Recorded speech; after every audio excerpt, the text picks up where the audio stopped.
On a quiet Texas morning, long before most people were awake, the land looked calm and empty. The sun was only beginning to rise, coloring the sky with a faint orange glow. The wind was still. The world had not yet opened its eyes. But something was about to happen, something so rare, so unbelievable, that people would still talk about it more than a century later. In this silent moment stood a man named Billy Dixon. He was tall, thin, and carried the look of someone who had lived too many hard years for his age. His clothes were worn, his boots dusty, and his eyes sharp as a hawk's. Billy was not a man who sought fame, and he never imagined that one single moment would turn him into a legend. He only knew one thing: the frontier was unforgiving, and a man survived by skill or by luck, sometimes by both. But on this morning, Billy's name was about to be written into the history of the American West. Before him stretched the open plains near Adobe walls, a small settlement of buffalo hunters in the Texas Panhandle. The land was wide and endless, with no trees, no mountains, just rolling grass and sky. Too many it felt empty. To Billy, it felt a life full of sound, danger, and stories the world had forgotten. But as quiet as the land seemed, Billy sensed something beneath that silence. A tension, a presence, a warning. Then the earth began to tremble. First it was faint, just a small vibration under his feet. Then it grew stronger. Hooves, many hooves. Horses were charging, and not just a few.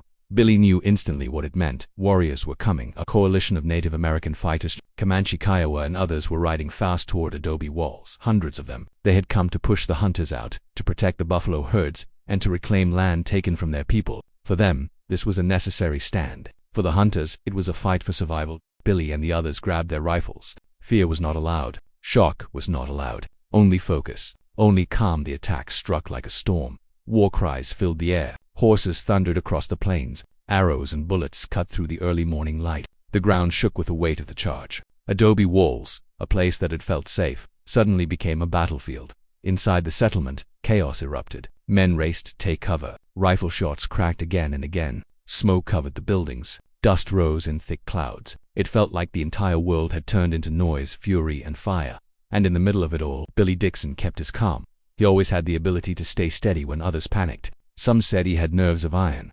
Others said he simply accepted death as part of life. Whatever the reason, Billy's hands were still, his breathing slow, his focus sharp. For hours, the hunters defended the settlement. They fired from windows, doorways, and behind broken walls. The warriors attacked in waves, retreating and returning, determined to break the hunters' will. But the hunters held on just barely. By midday, the main attack had slowed. Smoke drifted across the plains like ghosts from the battle. The smell of gunpowder clung to the air, but the danger wasn't over. Far in the distance, on a ridge that looked impossibly far away, a small group of warriors sat on horseback. They were watching, observing, waiting, maybe planning another attack. The hunters inside Adobe walls saw them, but nobody thought much of it. They were too far to hit, too far for any rifle to reach, too far for any man to try. All except one.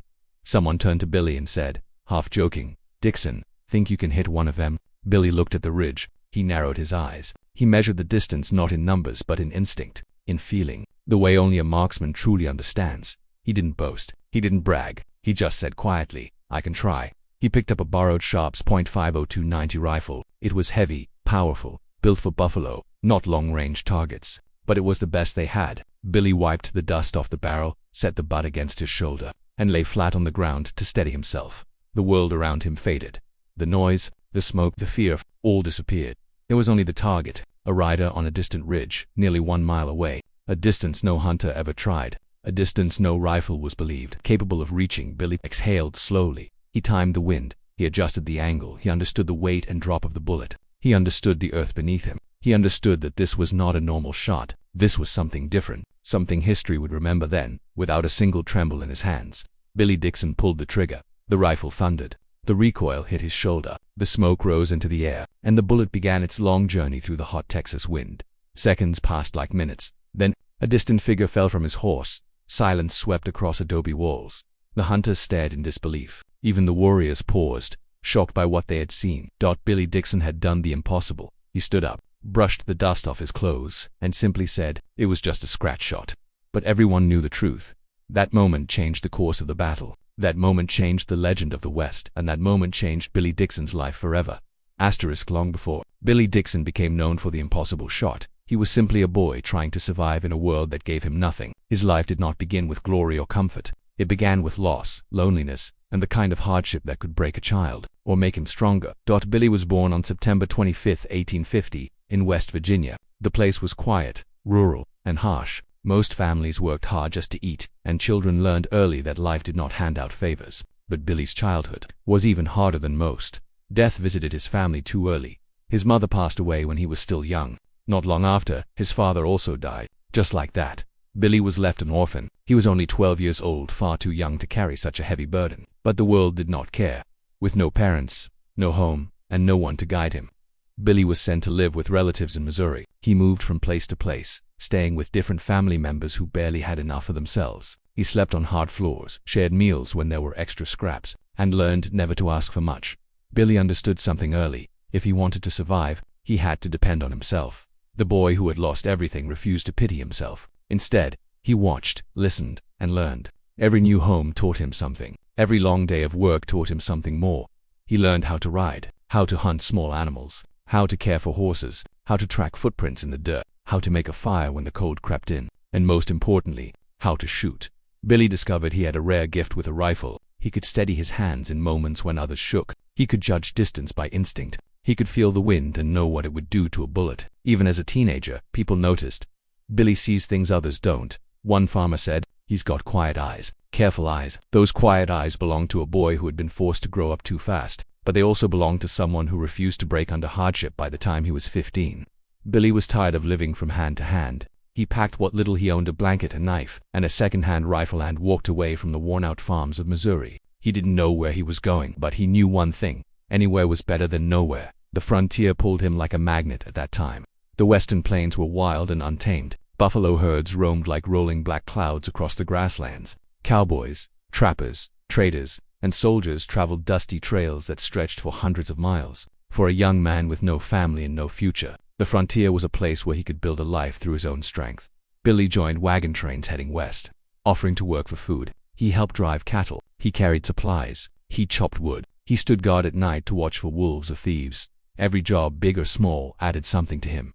He became stronger. He became smarter. He became someone people could rely on. But he was still alone, quiet, careful, watchful. People respected him, but few really knew him. Billy kept his thoughts to himself, burying his pain deep inside. Yet he carried one dream, one hope: to find a place where he belonged. That place came in the form of buffalo hunting. One day, he met a group of hunters preparing to travel across the plains. They were rough, loud men with weather-beaten faces and rifles bigger than anything Billy had ever seen. They laughed at danger. They lived for the thrill of the hunt. Billy watched them and felt something stir inside him: excitement, maybe even purpose. He asked if he could join them. At first, the hunters laughed. "You're too young," they said. "You'll slow us down. You won't last a week." But Billy didn't argue. He simply picked up a rifle, took aim at a small rock far in the distance, and fired. The bullet struck dead center. The laughing stopped. The leader of the group, a thick-bearded man named Tuck, raised an eyebrow. "Boy," he said, "you're coming with us." That moment changed Billy's life.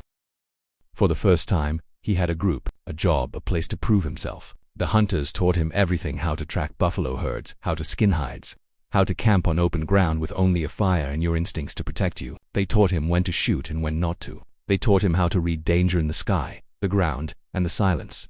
Billy learned fast. He worked harder than any man in the group. He never complained. He never backed down. Slowly, the hunters began to respect him not as a boy, but as one of their own. They admired his cool nerves, his steady aim, his quiet courage.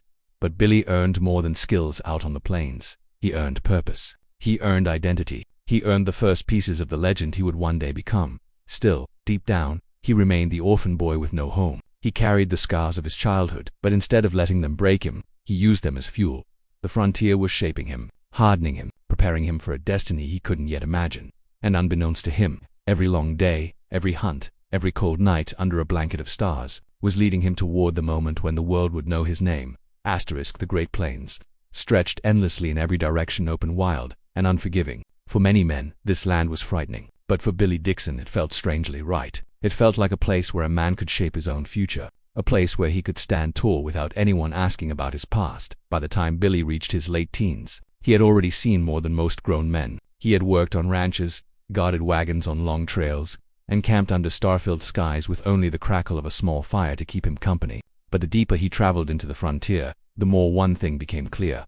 The West was changing, and Billy wanted to be part of that change. The buffalo herds were the heart of the plains. They moved in great wave tens of thousands at a time, shaking the ground beneath them. Their presence shaped everything: the lives of native tribes, the work of hunters, even the movement of soldiers. And where the buffalo roamed, opportunity followed. The buffalo hunters Billy traveled with had become his new family. They were tough, rugged men who spoke loudly, laughed freely, and fought hard when trouble came. They didn't ask about Billy's past, and he didn't offer it. Out here, a man was judged by his actions, nothing more in those early years. Billy learned the rhythm of the hunt. Before sunrise, the men saddled their horses and checked their rifles. By the time the first light touched the grass, they were riding across the plains, scanning the horizon for the dark, rolling shapes of buffalo herds. When they found one, the air filled with excitement. Men whispered, horses snorted, rifles were loaded, and then the hunt began. Buffalo hunting was dangerous, filthy, and exhausting. The hunters had to crawl in the grass, stay low, and shoot with perfect accuracy. A single mistake could stampede the entire herd, crushing anything in the way.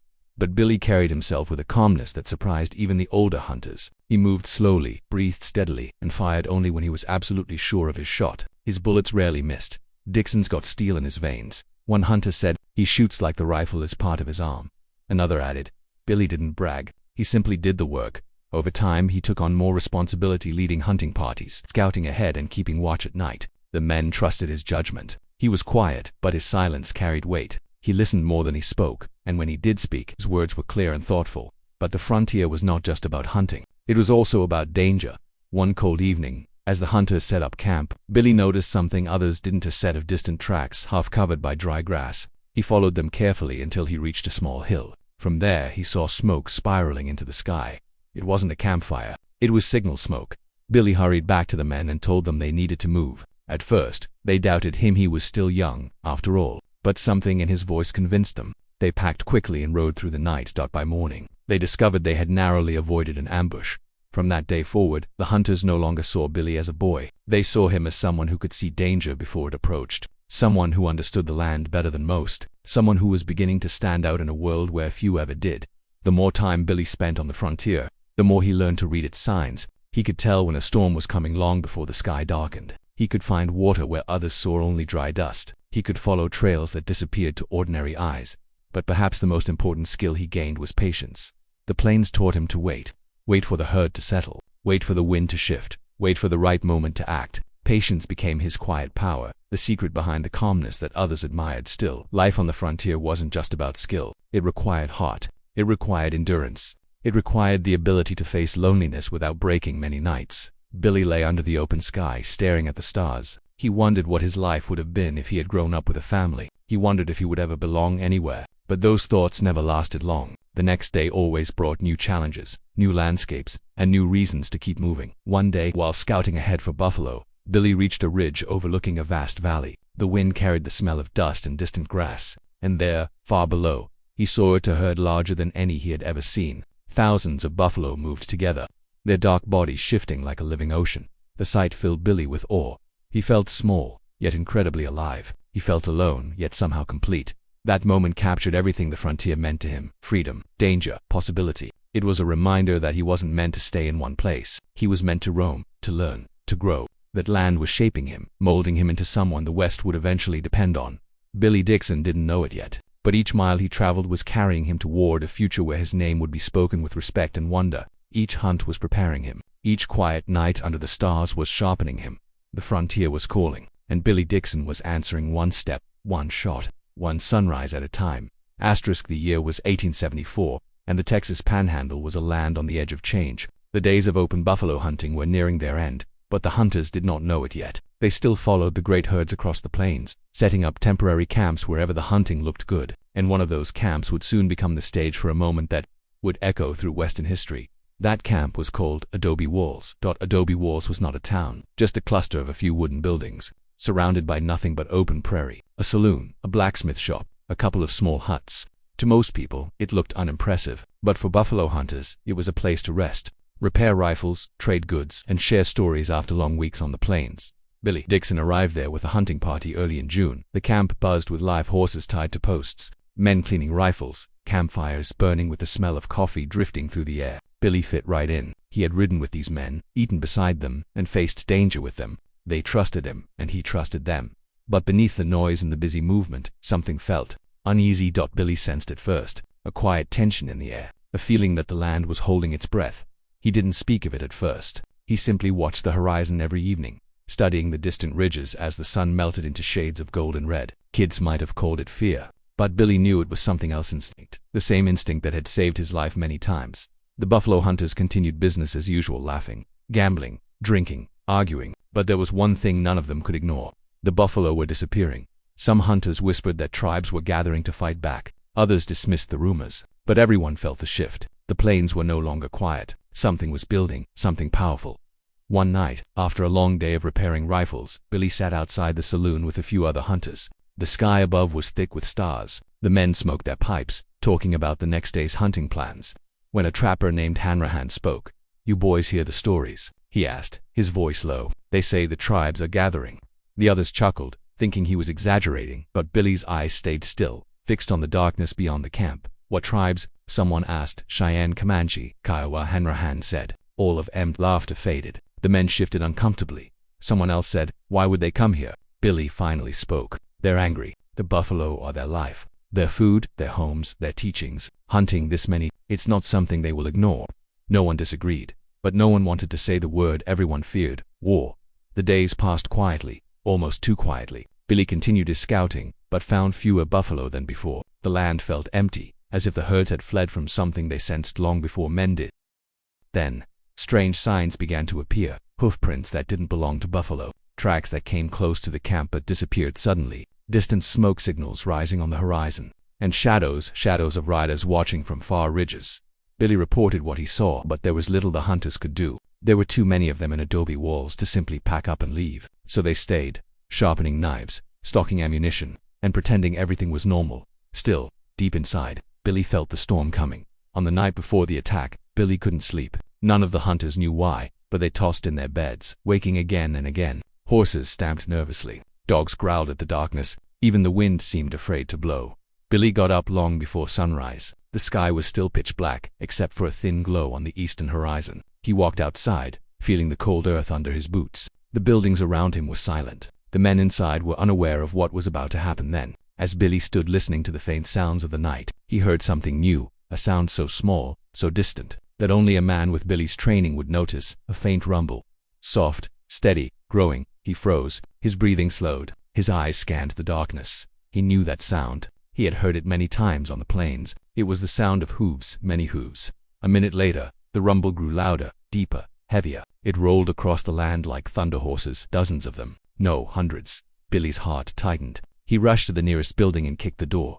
"Get up," he shouted. "They're coming." Men woke, groggy and confused. Some thought Billy was joking. Some thought he was still half asleep. But when the ground beneath them started to shake, their doubts vanished. They grabbed rifles. They bolted the doors. They loaded ammunition. Outside, the first rays of dawn revealed the terrifying sight on the plains. A massive wave of native warriors charging toward Adobe wall. Comanche, Kiowa riding fast, decorated for battle. Their voices rising in fierce war cries that echoed across the sky.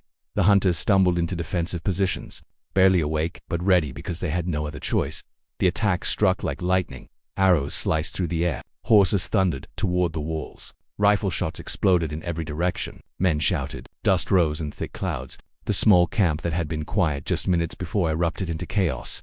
Billy Dixon took his place at a window, steady and calm, his rifle already in his hands. His face did not show fear. His breath stayed slow. His eyes were sharp. The storm he had felt inside for days had finally arrived, and the battle for Adobe walls had begun. The attack on Adobe walls had turned the peaceful morning into a storm of chaos. What began as a quiet dawn was now a battlefield filled with gunfire, dust, and shouts of survival. Billy Dixon and the other hunters did everything they could to hold the settlement together. The warriors fought with fierce courage, riding with incredible speed and firing arrows as they charged. Their cries echoed across the plains, mixing with the crack of rifles and the pounding of hooves. For hours, battle raged on. The hunters fired until their shoulders ached and their hands shook. Smoke filled the rooms. The wooden beams trembled each time a bullet struck them. The air smelled of gunpowder, sweat, and dust. The ground outside was torn by horses' hooves and the footprints of men locked in desperate struggle. Billy stayed calm through it all. He never fired in panic. He never wasted a bullet. Every shot he took counted. Each time a warrior rode close enough to endanger the walls, Billy's rifle answered with a steady, controlled crack. He fought not with anger, but with the patient focus of a man who understood that every second mattered. Slowly, the first wave of attackers pulled back. The hunters watched the retreat with exhausted relief, but they knew it wasn't over. The warriors regrouped on distant ridges, ready to try again. The sun rose higher, baking the land, shining across the battered settlement that had barely survived the morning. Inside the buildings, men slumped against walls, breathing hard. Some checked their rifles. Others gulped down warm water from canteens. Every face was marked with dust and sweat. Billy wiped his forehead with the back of his sleeve. His eyes burned, but his focus remained sharp. Then someone called out from the doorway, "There on the ridge." The men hurried outside. Far away, on a long, distant hill, a group of warriors sat calmly on horseback. They weren't charging this time. They weren't firing. They were simply watching. Billy stepped forward and narrowed his eyes. The ridge was impossibly far, so far that even trained hunters struggled to see the riders clearly. It looked like the distance between two worlds. The men on the ridge were small shadows against the sky. "What do you think they're doing?" a hunter asked. "Watching us," Billy said softly, deciding what to do next. Some feared they were planning another charge. Others believed they were trying to judge the strength of the hunters. But everyone agreed on one thing. The men on that ridge were too far to hit. Way too far. One of the hunters gave a half smile and nudged Billy on the arm. "Reckon you could hit one of 'em, Dixon?" Billy didn't answer right away. He studied the ridge carefully, not with bravado, but with calculation. He measured the distance with his eyes, feeling the wind against his cheeks, noting the dry heat rising from the ground. Thinking about how a bullet would drop over such a long distance, he finally said, "I can try." Some laughed nervously. Others shook their heads. They all knew no rifle was meant for a shot like that. But when Billy made up his mind, there was no talking him out of it. He picked up a borrowed Sharps .502 90 rifle. It was a large weapon, heavy and powerful, built to take down buffalo at great distances, not people on a far ridge. The hunters watched as Billy checked the rifle, making sure it was ready. Then he walked a few feet away from the building and lay down on the ground. He spread his legs slightly, steadied his elbows, and rested the rifle firmly against his shoulder. The earth felt hot beneath him, but Billy didn't notice. His mind was somewhere else, somewhere calm and still. Everything around him faded. He no longer heard the men talking. He no longer saw the settlement. He no longer felt fear or exhaustion. There was only the ridge, only the distant riders, only the single target he focused on. Billy took a slow breath. Then another. He adjusted the sight, knowing it wouldn't be enough. He lifted the barrel slightly, guessing the arc the bullet needed to travel. He waited for a gentle moment. When the wind paused, time seemed to stop. Billy exhaled. He pulled the trigger.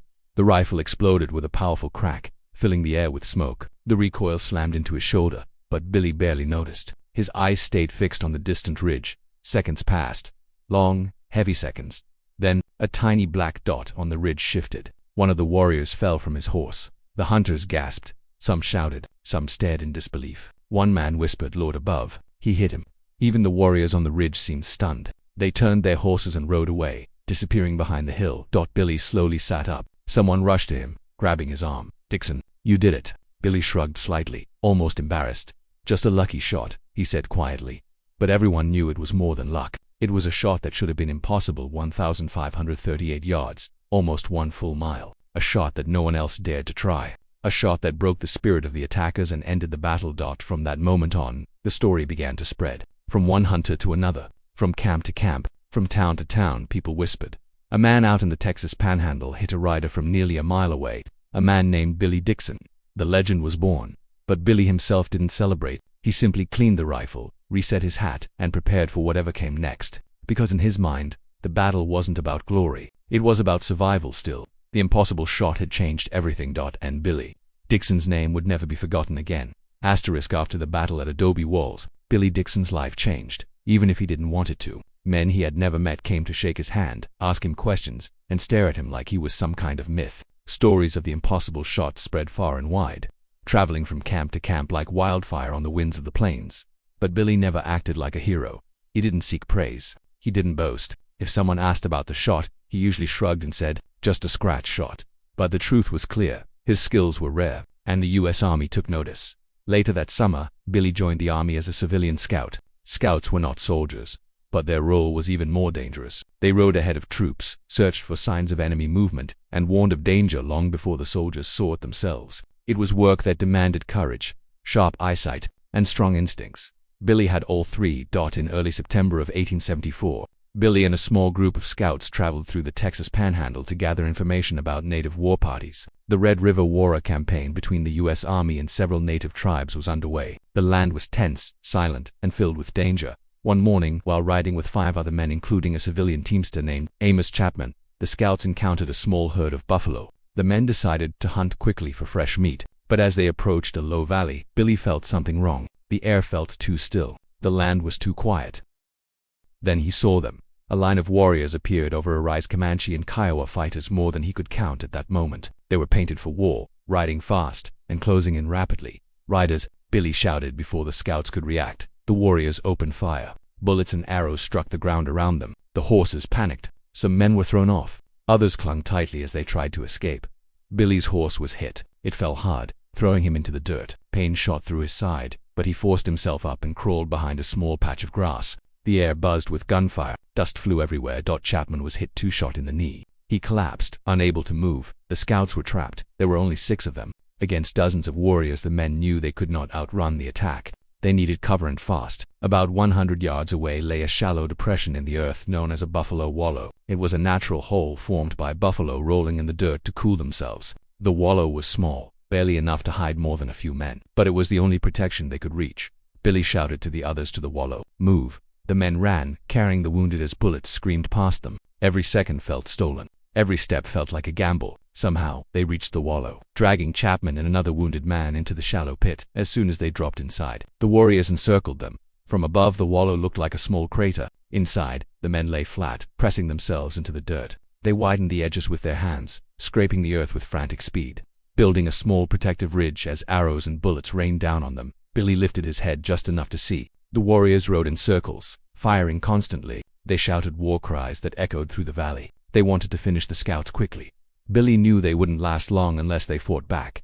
He steadied his rifle along the dirt edge, aimed carefully, and fired. Another scout did the same. They took turns, each man protecting the other. For every bullet they fired, 3 more came at them. Dust flew into their eyes. Their ears rang with the noise. The sun beat down on them relentlessly. Inside the wallow, the situation grew worse. Chapman was bleeding heavily. Another scout, Batten, had been shot through both legs. All the men were bruised, battered, and exhausted. But Billy moved from one wounded man to the next, offering water, adjusting their positions, firing whenever a clear shot appeared. He ignored his own pain. His hip had been grazed earlier and focused only on keeping his comrades alive. Hours passed.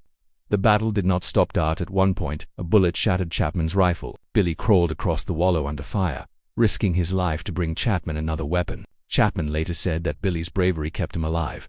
The scouts fired until their ammunition was almost gone. The warriors closed in, riding nearer and nearer, trying to break their defense, but Billy would not let them. Each time a warrior rode to close, his rifle cracked, steady and sure.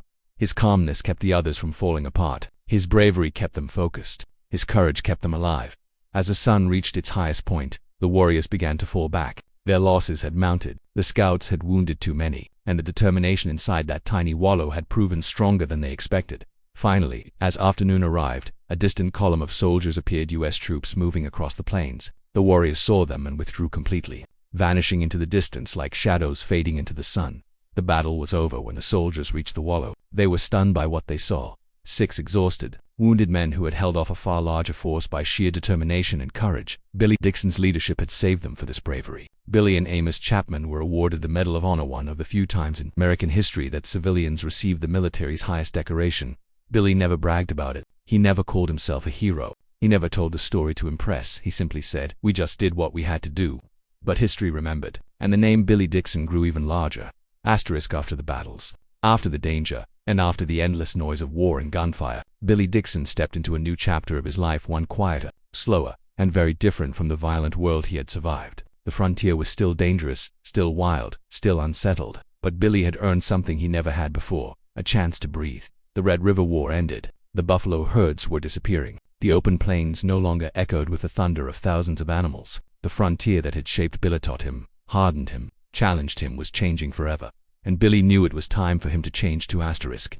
Billy did not leave the frontier behind completely. It was in his blood. But the endless hunting trips became fewer. The long scouting missions for the army eventually came to an end. He no longer rode out each day expecting to face danger on every horizon. For the first time in many years, Billy had quiet. But quiet can be strange for men who spent their lives surrounded by violence. Billy often sat outside at night, staring at the stars above the Texas Panhandle. He listened to the wind, to the distant coyotes, to the silence of the land. He thought about all he had survived, all the men he had known, all the moments where his life hung by a thread. He wondered sometimes why he was still alive when so many others weren't. He felt grateful. He felt sad. He felt human. The battles had shaped him, but they did not define him. Billy wanted something more, something lasting. He wanted a home. Asterisk in 1883. Billy traveled through Kansas, where fate introduced him to a woman named Olive King. She was strong, kind, and intelligent. She carried herself with quiet dignity, something Billy admired. Unlike many women of the time, Olive didn't faint at the mention of danger or shy away from the realities of frontier life. She listened to Billy without judging him. She asked questions about his past not because she wanted a hero story, but because she wanted to understand the man behind the stories. No one had ever done that for him before. Billy respected Olive from the start, and Olive saw something in Billy that others missed, a gentle soul beneath a rugged exterior, a man who carried deep loneliness beneath his calm surface. Their friendship grew slowly into love. To Billy, marriage was something he never imagined for himself. He had lived too wild, too freely, too dangerously. But with Olive, he felt something new. Peace. They married later that year. Asterisk after their marriage, Billy and Olive moved to Hutchinson County, Texas, where Billy received land for his service as a scout. The land was rough and empty, but Billy saw potential. He and Olive built a small ranch together, a place far from the chaos of battle, a place where they could raise a family and build a future. Life on the ranch was not easy. There were harsh winters, long summers, droughts, coyotes that threatened the livestock, days where the work felt endless. But Billy loved it. He was no longer a hunter taking life every day. Now he was a protector of his land, his cattle, and his family. He fixed fences, dug wells, cared for horses, and learned to farm. Olive managed the home, kept the books, and turned the rough cabin into a warm and welcoming place. Together they built a life that was simple but full of meaning. Billy was no longer living day to day. He was building something that would last. Asterisk as the years passed, people in the Texas Panhandle came to know Billy Dixon not as a gunslinger or a legend, but as a respectable citizen and community leader. He helped settle disputes, guided newcomers through the land, and shared his knowledge freely. He became someone people trusted, someone they sought out for advice and guidance. Children in the area loved to sit by him, listening to his deep voice as he told stories of buffalo hunts, long rides, and narrow escapes. Billy never glorified violence, and he never bragged. He spoke about the hardships, the lessons, and the importance of staying humble. Many said he had the calm wisdom of a man twice his age. Asterisk though he had once lived in a world filled with bullets and dust, Billy found joy in the simple things. Sunrise over the plains, a warm fire during a cold night, the sound of Olive humming as she cooked, the laughter of visiting neighbors, the feeling of safety is something he never had as a child. For the first time in his life, Billy belonged somewhere. He had a home. He had a partner. He had purpose beyond survival. The frontier no longer felt like a challenge. It felt like a companion, something he respected deeply but no longer had to conquer. Asterisk. People still asked Billy about Adobe walls, about Buffalo Wallow, about the impossible shot. At times, newspapers wanted interviews, writers wanted quotes, but Billy never let the attention affect him. If someone asked too much, he simply smiled and said, "I was just doing my job." To Billy, the battles were just chapters in his life, not the whole story. What mattered more was the life he built afterward, the peace he worked hard for, the love he found, and the future he created with Olive. His transformation from orphan boy to buffalo hunter, to scout, to hero, and finally to family man, was perhaps the greatest journey of all. Billy Dixon didn't just survive the West, he outgrew it, he rose above it, and he built a life that was stronger than any legend. As the years passed on the Texas Panhandle, Billy Dixon became a name that people recognized everywhere. Travelers spoke of him, ranchers respected him, soldiers remembered him, and storytellers repeated tales of his bravery around campfires. But behind all the stories, behind all the legends, lived a man far quieter and more humble than anyone expected. Billy never thought of himself as famous. He never tried to impress anyone. He never chased glory. He simply lived his days the same way he always had, calmly, honestly, and with a quiet strength that people could feel even before he spoke. Asterisk. Billy Dixon was not loud. He was not boastful. He was not someone who filled a room with his voice. Instead, he filled it with his presence, steady, grounded, unmistakable. When he walked into a store, people nodded respectfully. When he rode into town, folks greeted him kindly. When he stood silently among others, no one felt uncomfortable. His silence felt natural. He spoke only when needed. He listened more than he talked, and when he did speak, people leaned in to hear him. Billy believed that words should have meaning. If they didn't, they weren't worth saying. Asterisk. People loved to ask him about his famous shot at Adobe walls. Some wanted to hear how he managed such an impossible distance. Others wanted him to brag, but Billy refused. Each time, he said the same thing: it was just a scratch shot. And when someone brought up the Medal of Honor he earned at Buffalo Wallow, he shook his head gently. "It wasn't just me," he would say. "We all fought, we all suffered. The medal belongs to the whole group." He always deflected praise. He always lowered himself rather than raise himself up. He always acted like he was just another man trying to make a living. Yet this humility made people respect him even more. Asterisk. Billy Dixon lived by a simple code, one he never wrote down but carried inside him. Do your work honestly. Help when you can. Stand your ground when it matters. Never speak more than you need to, and never think you're better than anyone else. It was the kind of code shaped not by books but by life, by loss, by hardship, by long days on the plains, by moments when he faced danger without flinching. Billy judged people not by their race, their past, or what others said about them, but by how they behaved. If a man worked hard, Billy respected him. If a man lied or bragged, Billy kept his distance. If a man needed help, Billy offered a hand quietly, without expecting anything in return. Neighbors often shared stories about Billy's small moments that revealed his true character more than any battle tale could. One man said, Billy once rode miles through a snowstorm just to check on a sick family. Another woman remembered Billy fixing her fence in silence, refusing payment. A ranch hand told others how Billy once stepped between two feuding cowboys, calmly telling them, there's no need to spill blood over pride. Billy didn't need an audience. He didn't need applause. He just did what was right.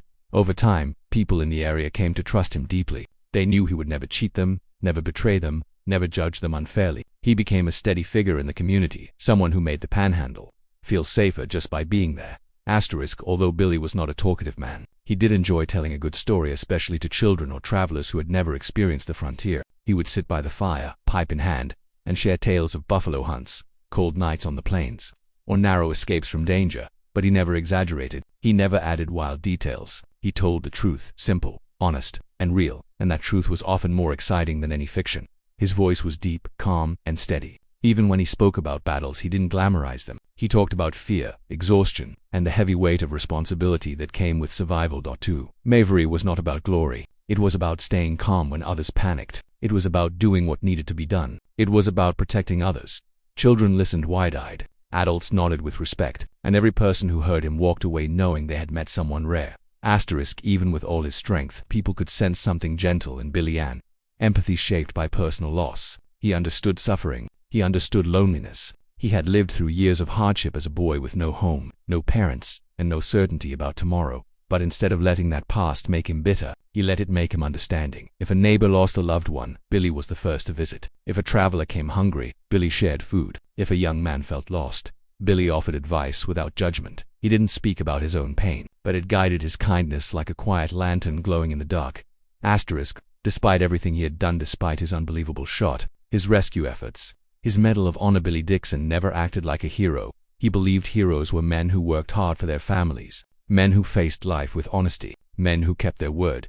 He lived simply. He loved deeply. He helped quietly, and that was what made him truly great. Billy Dixon was not just a legend of the Wild West. He was a man of integrity, a man of humility, a man who chose peace after a lifetime of war, and that made him more remarkable than any shot he ever fired. As the years continued to pass, the world around Billy Dixon kept changing. The frontier that once stretched wild and free was now filling with ranches, small towns, telegraph wires, and railroads. The buffalo herds were gone. The long days of open-range hunting were only memories, and the old West, the West Billy had survived, was fading into history. But Billy Dixon remained older now, slower in his step, but still strong, still steady, still carrying the calm presence that had defined him for so many years. His life had become quieter, but it was a peaceful quiet, not the tense silence of battle or the lonely hush of the plains. On his ranch in the Texas Panhandle, Billy began to reflect more deeply on everything he had lived through. When the nights grew long and the fire crackled in the corner of the room, Billy often sat in his wooden chair and looked into the flames. He remembered the hunts, the cold mornings, the smell of buffalo hides. He remembered the men he rode with, their laughter, their courage, and the moments when life or death hung on a single heartbeat. He remembered adobe walls, the dust, the fear, the impossible shot he wished people would stop praising. He remembered Buffalo Waller, the desperation, the pain, the wounded men depending on him. He remembered being an orphan boy, lost and alone, with nothing but a second-hand rifle and a stubborn will to survive. In these quiet moments, Billy understood something that had never occurred to him as a young man. He had lived a life very few people would ever truly understand. Neighbors who visited the Dixon ranch often encouraged Billy to write down his experiences. They told him the world needed to hear the truth of the frontier, not the exaggerated tales printed in dime novels, but the real stories only someone like him could tell. For a long time, Billy resisted. He didn't think of himself as a writer. He didn't want to sound boastful. He didn't want people to think he saw himself as a hero. But Olive, his wife, gently urged him. She told him that writing his story was not bragging, it was preserving history. It was capturing a world that was disappearing. Slowly, Billy began to write. He started with simple memories, his childhood, the farms, the early hunts. Then he moved on to the harder chapters: Adobe walls, the impossible shot, Buffalo Wallow, the friends he lost, and the men he admired. Billy wrote the way he spoke, plain, honest, humble. He did not exaggerate. He did not claim glory. He did not hide the fear or the pain he experienced. He simply told the truth. His book would eventually become Life of Billy Dixon, a first-hand account of the Wild West that historians still value today. It is not flashy or dramatic, it is real, and that made it powerful. As Billy wrote, he realized something unexpected. The hardest part wasn't remembering the battles. It was remembering the people, friends who had died, comrades who had suffered, men who stood beside him in moments when death felt inches away. Billy carried those memories heavily. Even in old age, the past felt close, like shadows trailing behind him. Sometimes he paused in his writing, feeling the weight of names and faces that had vanished long ago. But the writing also brought healing. It allowed him to speak truths he had kept locked inside. It allowed him to honor the men who deserved to be remembered. It allowed him to understand his own journey. And it allowed others to finally see the world through his eyes. Through all his reflections, Billy always returned to one certainty. He never would have found peace without Olive. She remained his anchor, his support, his closest friend. Together they faced the hardships of ranch life, the unpredictable weather, the sickness of livestock, the dry spells that made farming uncertain. But they also shared moments of warmth and joy, meals with neighbors, quiet evenings at home, and the peaceful satisfaction of watching the land they built grow strong. Billy often said that the best decision he ever made was marrying Olive. She gave him more than a home. She gave him stability, trust, and comfort. They were partners in every sense of the word.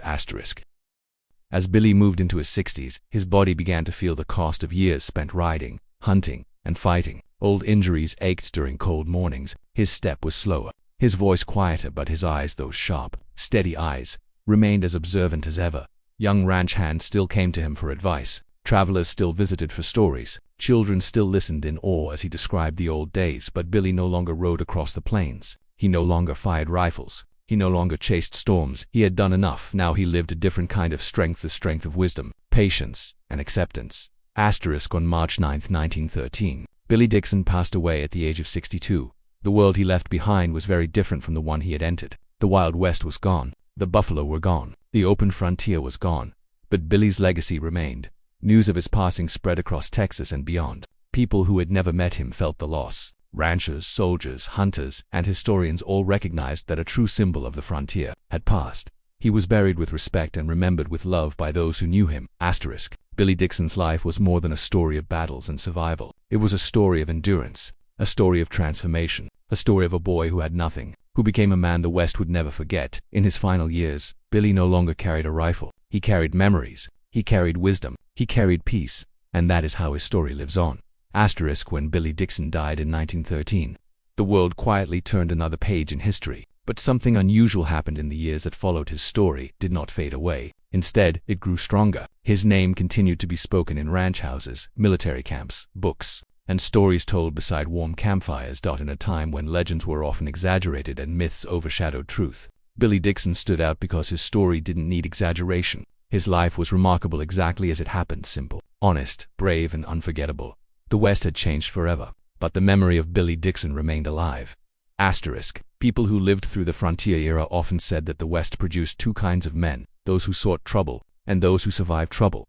Billy Dixon belonged to the second group. He never searched for fame, but fame found him anyway. And long after the buffalo disappeared and the wars ended, people remembered him not only for what he did, but for how he lived. Ranchers spoke of his fairness. Soldiers spoke of his courage. Children spoke of the quiet man with extraordinary stories. Historians spoke of him as a rare voice of truth from a vanished world. Billy Dixon became a bridge between the Old West and the New America, a reminder of where the nation had come from, when what kind of men helped shape it. Of all the moments in Billy's life, one event continued to echo louder than the rest: the impossible shot at Adobe walls. For generations after his death, Marksman studied it, debated it, and tried to understand how a man could hit a target almost 1 mile away with a rifle from the 1870s. Even with modern equipment, such a shot is extremely difficult. But Billy did it with smoke-filled air, after hours of combat, using a borrowed rifle, while exhausted and under pressure. Historians and shooters called it one of the greatest long-distance shots ever recorded. But whenever people praised the shot, they also repeated Billy's own words: it was just a scratch shot. This simple answer, repeated again and again, revealed more about Billy's character than the shot itself. He never allowed pride to inflate the moment. He never let the legend become larger than the truth. And yet the shot changed history. It ended the battle that morning. It protected the hunters. It weakened the attack. It helped save many lives. The impossible shot did not make Billy a hero. His humility did. Billy was one of the rare civilians in American history to receive the Medal of Honor. Decades later, even as the medal was reviewed and reclassified under new rules, Billy's courage at Buffalo Wallow continued to be respected. He guided, protected, and defended his wounded group with calm bravery that still inspires military men today. The story of Buffalo Wallow became an example of how ordinary men can do extraordinary things when survival depends on them. Books, history lectures, and even military training programs have mentioned his name. His courage set a standard that stretched far beyond the frontier. Billy's book, Life of Billy Dixon, became one of the most trusted primary sources about the buffalo hunting era. Unlike many writers of the time, Billy did not dramatize or exaggerate. His words were plain but powerful. Historians praise his writing for 3 reasons: honesty, accuracy, humility. He did not paint himself as a hero. He simply described what happened, what he saw, what he felt, and what he believed. Today, scholars still rely on his memoir to understand what life was truly like in the Texas Panhandle during the 1800s. Billy Dixon's story became more than a bite. It became a window into history. Most legends of the Wild West are larger-than-life characters, gunfighters, outlaws, sheriffs, or men whose names are surrounded by myth. But Billy Dixon's legacy is different. He was not a gunslinger. He was not an outlaw. He was not chasing fame. He did not seek conflict. He was a plain man who faced extraordinary moments. His legacy stands as a reminder of what the frontier truly represented: hard work, danger, survival, honor, quiet resilience. Billy Dixon embodies the spirit of the West, not because of drama or violence, but because of endurance, because of courage, because of humility, because he walked through some of the hardest years in American history with steady hands and a strong heart. More than a century after his death, Billy Dixon's name still appears in documentaries, books, shooting competitions, and Western museums. People continue sharing his story because it carries lessons that remain timeless. You don't need to seek glory to be great. You don't need to speak loudly to be respected. You don't need to seek war to show courage. You just need to do the right thing when the moment arrives. Billy Dixon did that again and again. From the impossible shot, to the rescue at Buffalo Wallow, to the life he built with Olive, to the peace he found in old age. He lived with honor from beginning to end. Today, the land where Billy once rode is quiet. The buffalo are gone. The frontier towns have become cities. The battles are long over. But the memory of Billy Dixon still moves across the plains like a soft wind, steady, gentle, and unforgettable. He began life with nothing, and left behind a legacy stronger than steel. He grew from an orphan boy into a man whose name became part of American history. He lived through storms and became a symbol of calm strength. Billy Dixon's story did not end with his death. It continues each time his life is told. It continues each time someone remembers the impossible shot. It continues each time a reader picks up his memoir. It continues each time a person learns how courage and humility can live together in the same heart. Billy Dixon is not just a legend of the West. He is a reminder of what it means to stand firm, stay humble, and face life with steady hands. And long after the dust settled, his name still echoes across the plains.